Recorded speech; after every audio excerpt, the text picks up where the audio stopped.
যেদিন হয় ভক্তের ভক্ত সঙ্গবিহীন,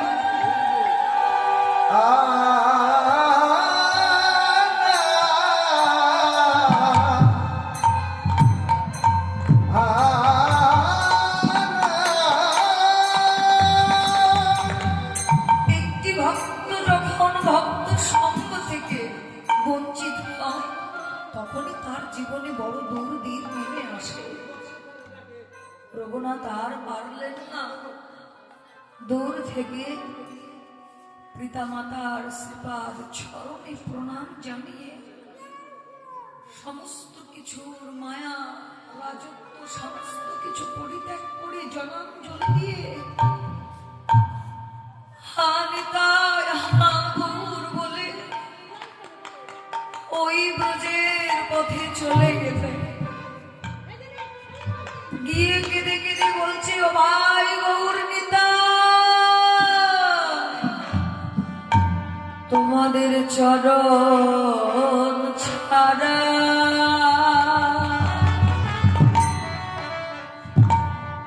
আমায় করো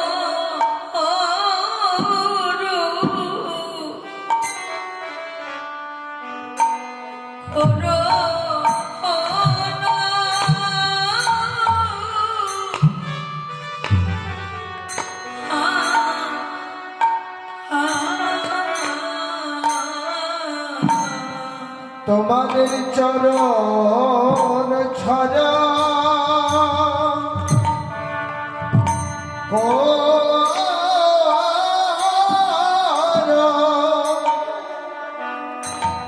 করো না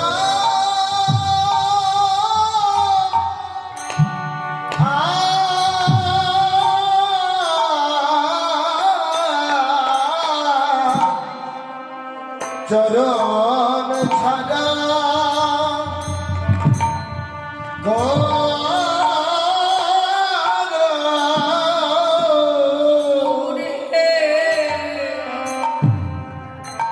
তোমার ওই চরণে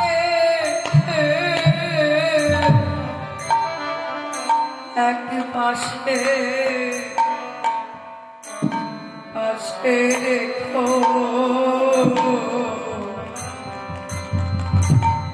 তোমার চরণ ছাড়া আমায়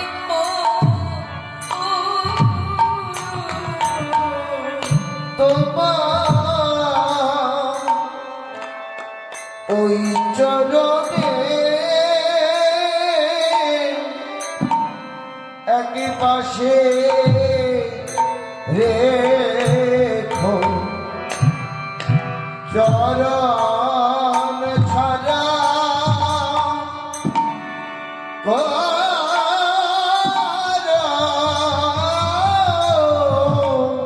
তোমার শ্রীচরণে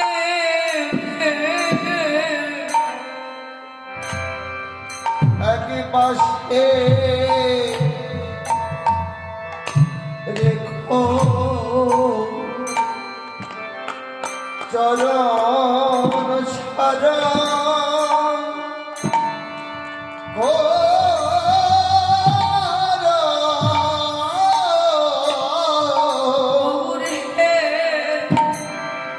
তুমি বিনে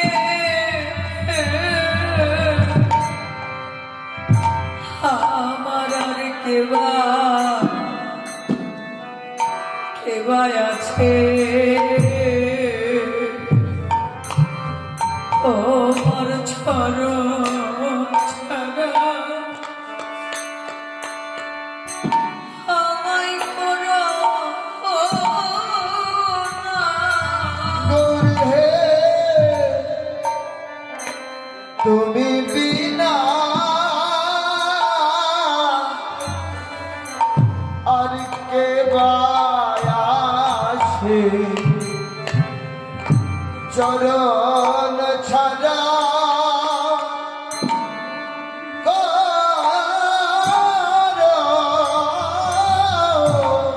তোমার ওই চরণের দান অনুদাস করে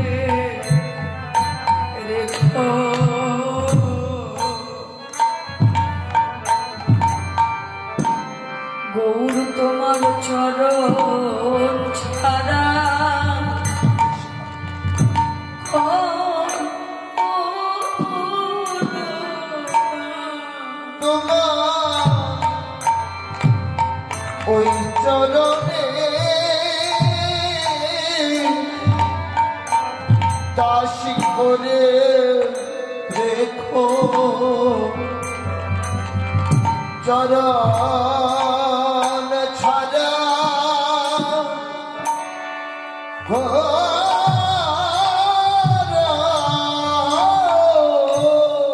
শুয়ে যাতে নাই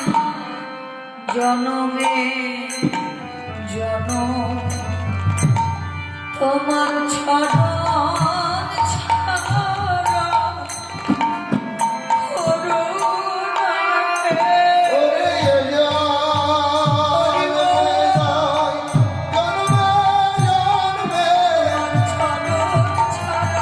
করুণায়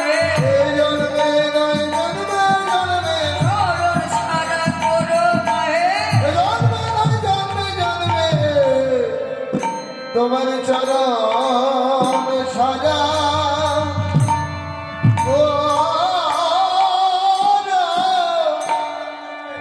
করুণা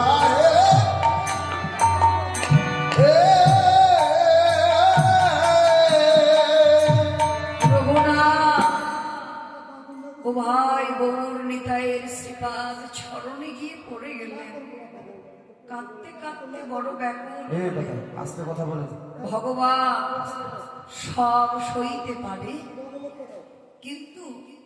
ভক্তের নয়নের জল সইতে পারে না সেই রঘুনাথের বিশুদ্ধ প্রেম ভক্তি ভালোবাসা দেখে গৌর নিতাই বড় ধন্য হলেন বলছে কেঁদো না গো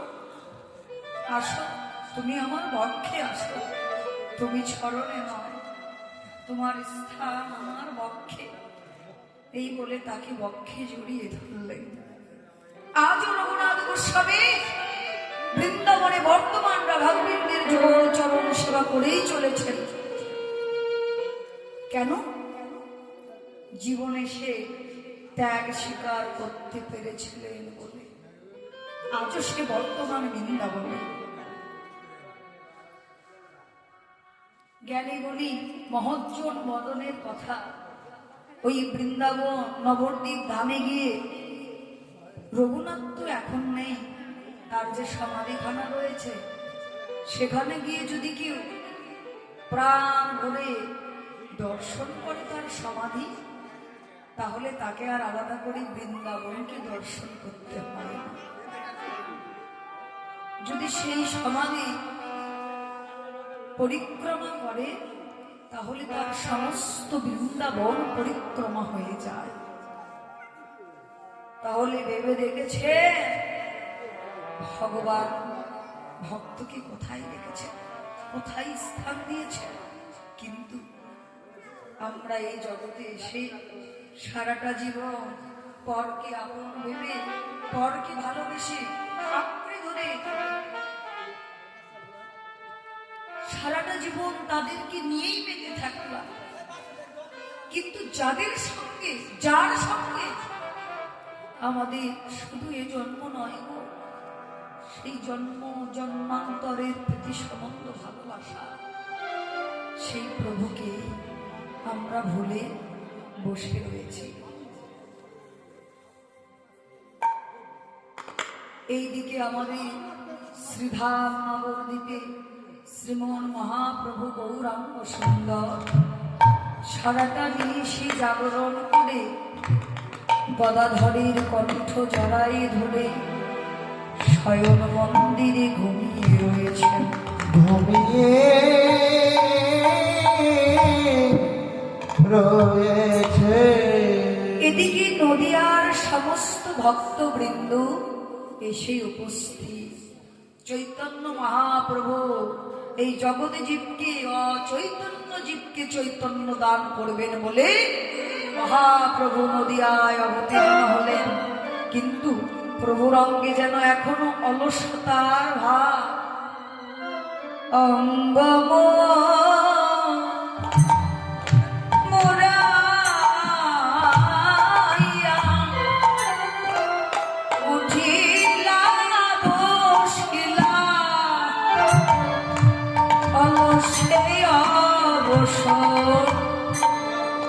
তনু ওরে অঙ্গ মোরাইয়া উঠি বসিয়া অলসে অঙ্গ তনু বিধি তুমি কাল বুঝিনি যাওনি গোরা তুমি কার বুঝিনি কার বুঝিনি যাওনি গোরা তুমি সারা নিশি জেগে রয়েছ কাল বুঝিনি যাওনি গোরা তুমি সারা রাত্রি যাপন করেছ কার বুঝিনি যাওনি গোরা তুমি সারা রাত্রি যাপন করেছ সুখময় রজনী সারা রাত্রি যাপন করেছ সুখময় রজনী সারা রাত্রি যাপন করেছ তুমি কাল বুঝিনি যাওনি গোরা অলসে অবশ দেখি অলসে অবশ দেখি অঙ্গ মুড়াইয়া উঠিয়া বসিলা অলসে অবশ তনু দেখি দেখো অলস যে অলসে হরি কথা কৃষ্ণ কথা ভাগবত আসরে কীর্তন প্রাঙ্গণে যার কোনো আশ্রয় নেই যার কোনো স্থান নেই কিন্তু সে প্রভুর পক্ষে আশ্রয় পেলেন অলস যেখানেই যায় সেখানেই গিয়ে দেখে সবাই হরিনাম কৃষ্ণ নাম নিয়ে সবাই মগ্ন রয়েছে যেই না অলসকে দর্শন করেছেন সব ভক্তবৃন্দ অলসকে দেখবা মাত্র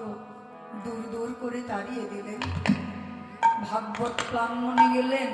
সেখানেও তাকে তাড়িয়ে দিলেন সে ভাবনা করলেন যে এই জগতে আমার কোনো জায়গায় তো আমার স্থান মিলল না তবে আমি জ্ঞানী গুণী বদনে একটি কথা শুনেছি যে এই জগতে যার কেহ নাই তার একমাত্র ভগবান রয়েছে যে নিরাশ্রয় যে দিনহীন কাঙাল তার কেউ থাক বা না থাক তার একমাত্র প্রভু রয়েছেন না আমি আর বিলম্ব করব না আমি প্রভুর নিকটে যাব বিলম্ব না করে অলস প্রভুর নিকটে গেলেন কিন্তু দূর থেকে চেয়ে দেখে মহাপ্রভু গদাধরের কণ্ঠ জড়ায় ধরে শয়ন মন্দিরে ঘুমিয়ে রয়েছেন যেই না দর্শন করলেন দেখবা মাত্র আবার নিজ মনে ফিরে আসছেন এমন ভাব দর্শন করে প্রভু তো অন্তর্যামী সে সমস্ত ভক্তির অন্তরের কথা আমি বলে দিতে পারে অলসের এমন ভাব দেখে অলসকে ডেকে ডেকে বলছে অলস কি গো তুমি এলেই বা কেন আর আমার কাছে কিছু না বলে তুমি চলে যাচ্ছ বা কেন তোমার আসবার কি উদ্দেশ্য ছিল তুমি যদি আমার কাছে প্রকাশ করে না বলো তাহলে তো আমি বুঝতে পারবো না অলস বিলম্ব না করে তড়িঘড়ি করে মহাপ্রভুর শ্রীপাদ চরণে পড়ে গেলে কাঁদতে লাগলেন কেঁদে কেঁদে বলছে হে প্রভু দয়াময় এই জগতে আমার আশ্রয় নেই আমি নিরাশ্রয় আমি দিনহীন কাঙাল তবে আমি শুনেছি তুমি একমাত্র প্রতীত পাবন গৌর হরি তুমি আমাকে করুণা করো দয়াময় তুমি আমাকে বঞ্চিত করো না, কৃপা করো। ওই তো ভগবান সব সইতে পারে, কিন্তু ভক্তির বিশুদ্ধ নয়নের জলের নিকটে ভগবান সব সময় অতি দুর্বল। অলসীর কাদা বদন দর্শন করে ভগবান আর রইতে পারলেন না। কেঁদে কেঁদে অলসকে বলছে, অলস তোর আশ্রয় নেই, তুই নিরাশ্রয়, তোর গতি নেই, কেউ তোকে আশ্রয় দিল না বাবা। তবে আজ থেকে আমি তোকে আমার এই বক্ষ মাঝে আশ্রয় দিলাম। প্রভু বলছে, অলস আজি অলসকে প্রভু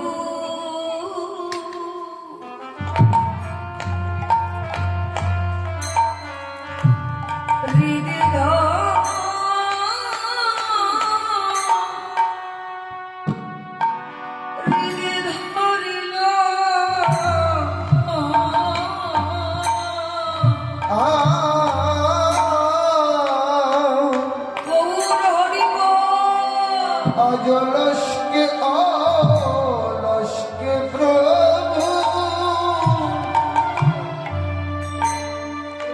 हृदय धरिलो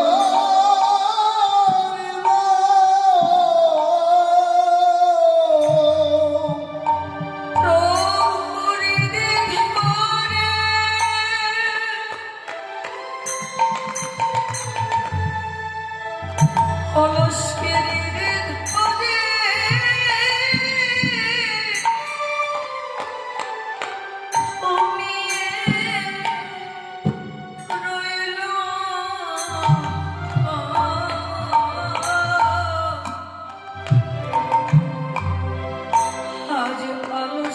प्रभु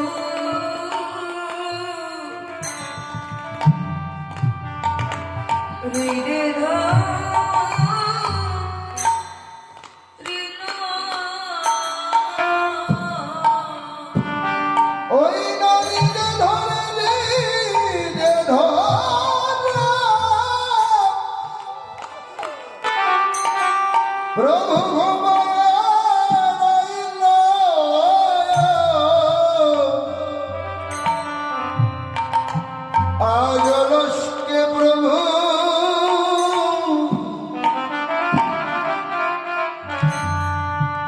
हृदय धरिलो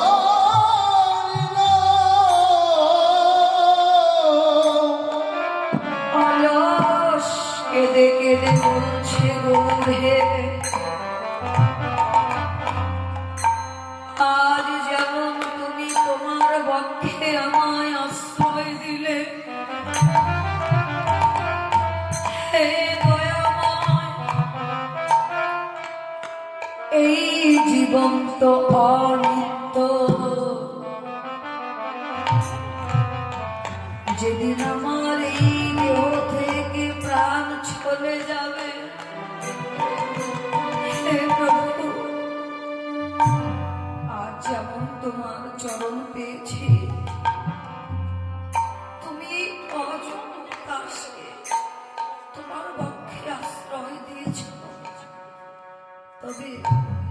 যেদিন এই দেহ থেকে প্রাণ চলে যাবে, হে দয়াময়, সেদিন যদু মরণ ভাবিতে ভাবিতে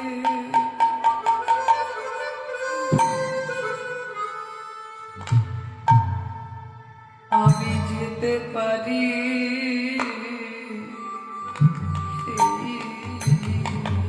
সেদিন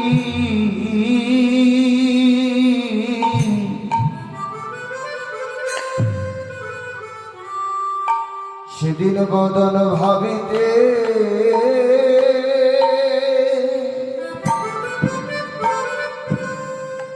ভাবিতে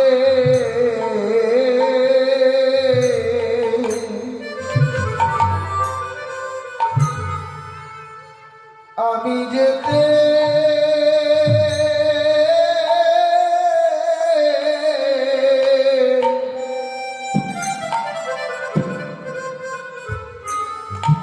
আমি যেতে পারি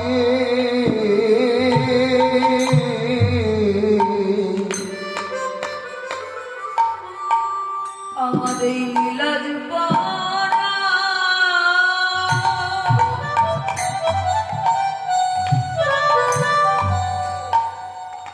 এই নীলাজ পাড়া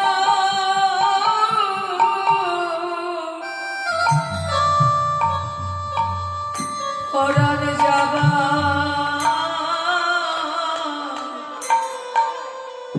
আর কালে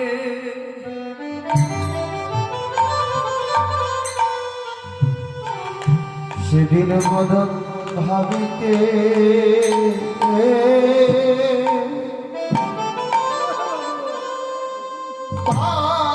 ভাবিতে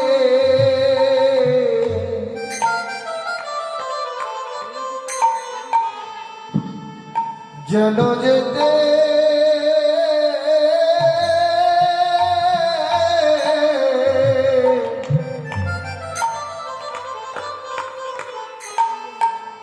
যেতে পারি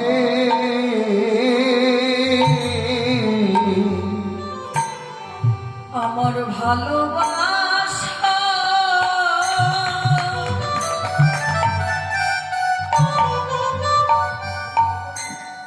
আমার ভালোবাসা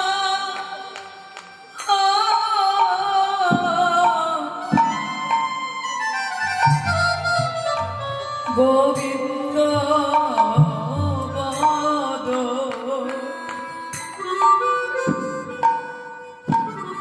সেদিন যেন তোমার বদল দেখিতে দেখিতে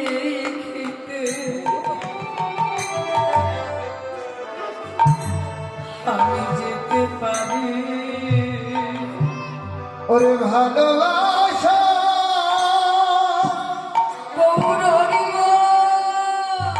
ওরে ভালোবাসা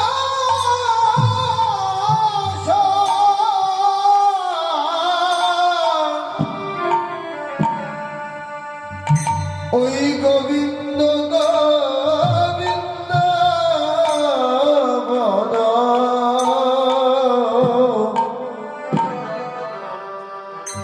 সেদিন বদন দেখিতে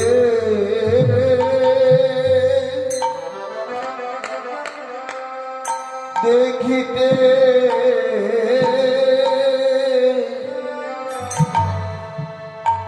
যেন যেতে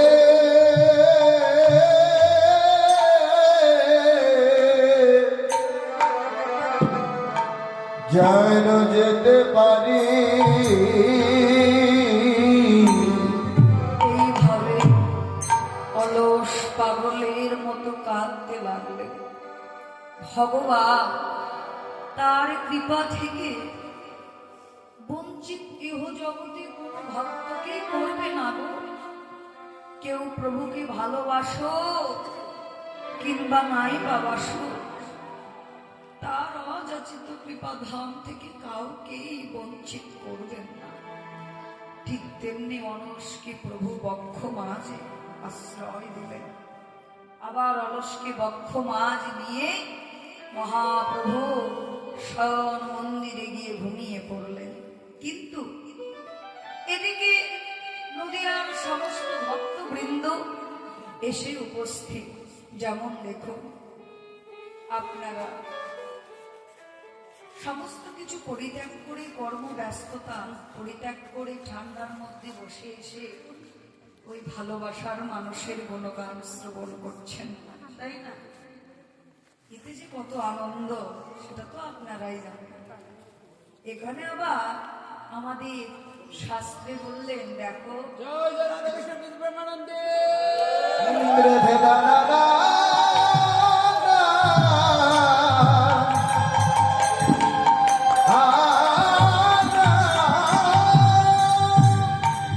পূর্বজন্মের সাধনা, সাধু সংস্কার, সুকৃতি, পুণ্যফল না থাকলে আর যাই হোক কখনো ভক্ত সঙ্গ করা যায় না। আমাদের ডক্টর মহানামব্রত ব্রহ্মচারী মহারাজজি বললেন, হে জগৎজি, হরিনাম শ্রবণ করতে গেলে যে সৌভাগ্যের প্রয়োজন গো, পূর্ব জন্মের পুণ্য ফল সাধনা স্বীকৃতি ছাড়া কখনো হরিনাম শ্রবণ করা যায় না। এই জগতে সবাই হরিনাম গৌর নামকে কিন্তু ভালোবাসে না, শ্রদ্ধা করে না, নিষ্ঠা করে না। সকলের কিন্তু হরিনামের প্রতি রুচি নেই। যাদের পূর্ব জন্মের সৌভাগ্য আছে, পুণ্য ফল আছে, সাধু সংস্কার আছে, তারাই কেবল এই প্রভু হরিনাম ভালোবাসে, ভক্ত সঙ্গ করে। হরিনাম বিনা তারা কখনোই ভালো থাকতে পারে না। ঠিক তেমনি বললেন, হরিনাম শ্রবণ করতে যেমন সৌভাগ্যের প্রয়োজন, হরিনাম করতে গেলেও সৌভাগ্যের প্রয়োজন রয়েছে। যারা হরিনাম শ্রবণ করায় তাদের পূর্ব জন্মের পূর্ণ ফল ছিল, আছে বলে তাদের বদনে হরি কথা হয় আর সকলেই শ্রবণ করে। এবার সমস্ত ভক্তবৃন্দ এসে প্রভুর চারিদিকে ঘিরে ঘিরে বসে দাঁড়িয়ে রয়েছেন। কেন? আজ গৌর সুললিত কণ্ঠে তারা দুটো হরি কথা, কৃষ্ণ কথা শুনবেন বলে বড় উৎকণ্ঠা বাসনা নিয়ে এসেছেন, যেমন আপনারা এসেছেন। কেন? শুধুমাত্র ওই ভালোবাসার মানুষের দুটো গুণগান লীলা সংকীর্তন শ্রবণ করবেন বলে সর্বব্যবস্থা ব্যস্ততা সমস্ত কিছুকে উপাখ্যান করে আপনারা পাগলের মতো ছুটে এসে হরিনাম গ্রহণ করছেন। এইদিকে মহাপ্রভুকে জাগাবেন, সমস্ত নদিয়ার ভক্তবৃন্দ এসে উপস্থিত। হে প্রভু, তুমি জেগে ওঠো দয়াময়,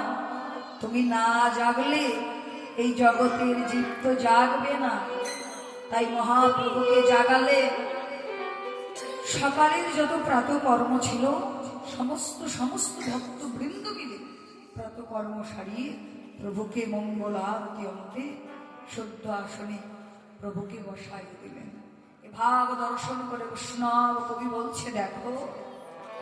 ওরে অস্ত্র কম্প হলো কাঁদি,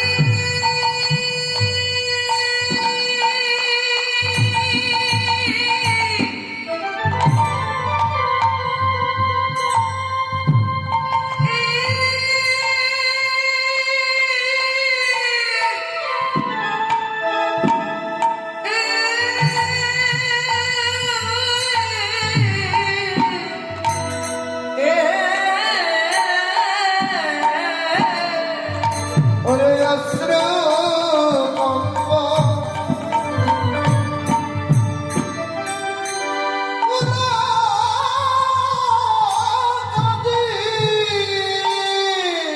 ওরে একে একে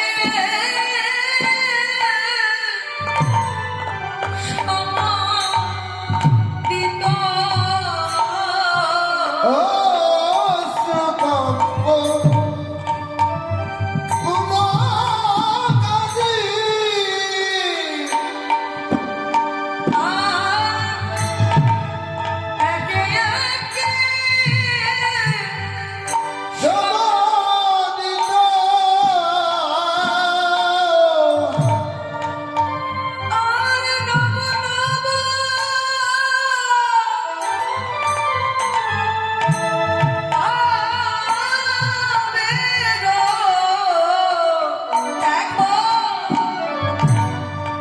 গৌরীর ভাবে